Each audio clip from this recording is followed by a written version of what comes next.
Hello, MIISH. Please tell us how you like to prepare for a set. Yeah, well, building a set is always about the time and place where I'm going to be playing, to which crowd, and at what time of the day it is, like morning set or a night set. But usually I know that beforehand, I know what kind of vibe it is. So I prepare a playlist of what music I potentially want to play. For example, I have a 2-hour set. I've put in music for like 6 hours, and then I will choose from that playlist while I'm there. I never curated a set, or I specifically have something in mind that I want to play. But I definitely want to usually play the music that I make at a certain extent, because some people want to hear that. They're here for me. They want to hear my music. So I include my music in my sets, but also sometimes I have to disregard this whole playlist and play something completely different if I feel like the crowd is not really reacting to what I'm doing. How important is it to be able to read the crowd? Yeah, reading the crowd is very important.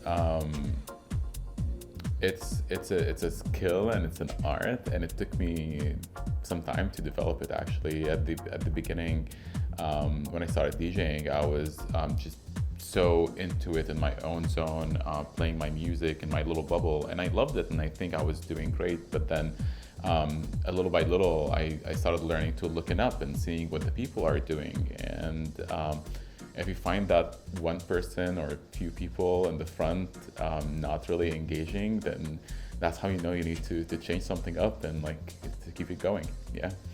And how exactly would you define your sound?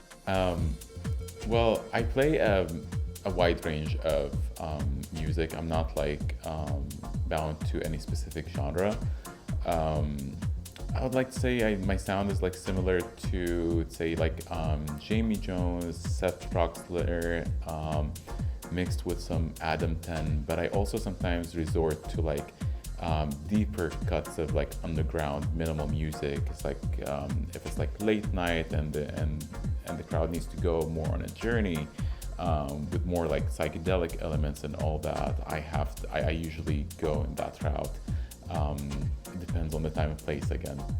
Do you find yourself following trends when building your music library?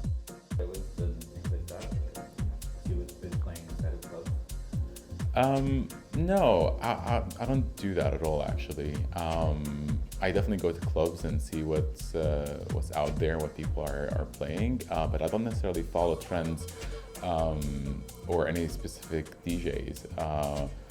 I know my sound and I know what I like.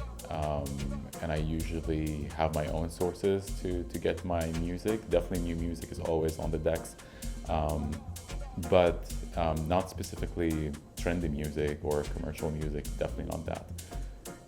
Talk a little bit about how long music stays in your library, and do you ever play old tracks, older tracks? Yeah. I don't think music leaves my library. I have a huge library of music.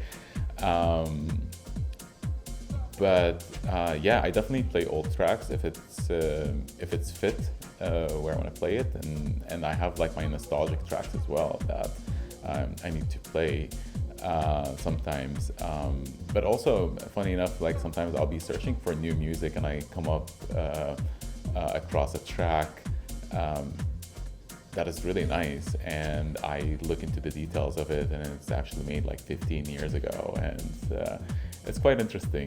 So I don't feel like music has changed much, definitely developed, but I also in my sets try to bring a retro sound, like vinyl sound and all that, and all this music was made earlier in the days. Yeah. Tell us a bit about one of your memorable performances. I've recently played a set in Hawaii. It was a very intimate setting. I'd say 50 people, but I went on for 8 hours straight. And definitely that was a very cool experience to see how much I can go on without a break. That was a challenge for me, but also it went by so quick because I was enjoying my time, and the people there were just amazing. It's always they give me the energy and I give them energy back through music, and it's like a constant exchange, and they keep me going. I really fell in love with what I do after that time. How would you describe your style as a producer? Like I said, I don't like to be bound to any genres, and if you go into my artist profile, you'll find music that is completely different from each other. But I would like to say what I do love is, and my signature sound is, I like groovy bass lines. I like something that is upbeat and energetic. I like to bring in retro elements into my sounds. And I like these trippy textures in the background that keep your mind wandering. So that's like my style as a producer, and I always try to keep my mixes very clean and tight sound. That's how you know it's just me playing.